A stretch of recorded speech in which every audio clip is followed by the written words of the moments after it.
Depuis que je suis en âge d'observer les relations humaines, j'ai compris une chose essentielle. Ce n'est pas l'amour qui m'a le plus marqué, non. C'est l'incroyable collection de promesses jamais tenues. Ces phrases jetées en l'air avec assurance d'un politicien en campagne. Ces déclarations pleines de bonnes intentions qui s'évaporent plus vite qu'une connexion Wi-Fi dans une cave. Et attention, je ne parle pas ici de trahison grave ou de mensonges diaboliques, non. Je parle des petites promesses du quotidien. Celles qui font sourire, soupirer ou hurler intérieurement. Bref, les vraies perles des relations modernes. Laissez-moi vous les rappeler pour qu'on rie ensemble. Ou qu'on pleure. C'est selon. Top 15 des promesses masculines version jamais tenue.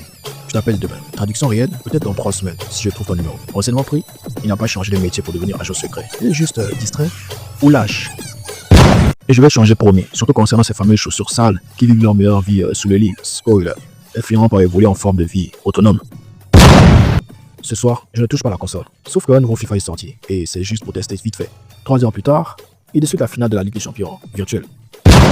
Choisis le film. Ce soir, c'est toi le chef. Mais s'effondre dès les premières minutes d'une comédie romantique en soupirant comme s'il regardait un documentaire sur le carrelage ancien. T'inquiète, je n'oublierai pas notre anniversaire. Merci Facebook pour le rappel de 8h du matin. Au moins, il y pense. C'est l'intention qui compte, non? Je ne regarde plus les autres filles, sauf en mode vision périphérique activé, niveau terminateur dès qu'une silhouette passe à 10 mètres, avec un sourire nerveux en prime, histoire de se trahir tout seul. Et je veux réparer ça ce week-end. 2 ans plus tard, la porte placard vit toujours une existence parallèle, mi-ouverte, mi-cassée. C'est devenu une sculpture moderne.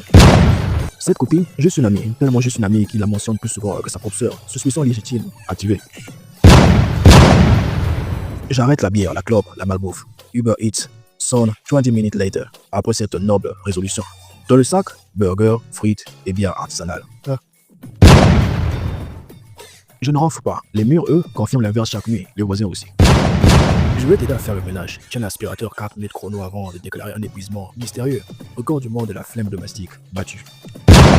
Je vais t'écouter sans t'interrompre. 10 seconds later. Mais attends, c'est qui ce collègue dont tu parles? La jalousie refait surface avant la fin de la première phrase. On n'est pas obligé d'aller chez ma mère tous les dimanches et deviner où on se retrouve ce dimanche midi. Indice, il y a du rôti et des questions gênantes sur l'avenir du couple. Je ne suis pas jaloux. Et pourtant, c'est qui se gare dans les likes Instagram. Calme extérieur, enquête du FBI intérieur. Avec plaisir pour le shopping. 30 minutes plus tard, affalé sur le banc du centre commercial, l'air d'un survivant du désert, hydraté ce pauvre homme. Et il n'en peut plus. Au fond, on le sait, ce ne sont pas de vrais mensonges, plutôt des serments légers soufflés dans le vent du quotidien, des promesses plus émotionnelles que contractuelles.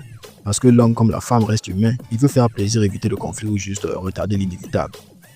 Ces petites contradictions sont agaçantes, oui, mais elles nous rappellent aussi que l'amour, ce n'est pas un contrat parfait, c'est une cohabitation drôle, maladroite, souvent chaotique, et c'est justement ça qui rend les relations humaines vivantes. Alors on râle, on lève les yeux au ciel, en boude, mais avoue, tu serais presque déçu s'il arrêtait complètement de promettre. Parce qu'au fond, c'est cette imperfection qui fait toute l'histoire. Ah oui.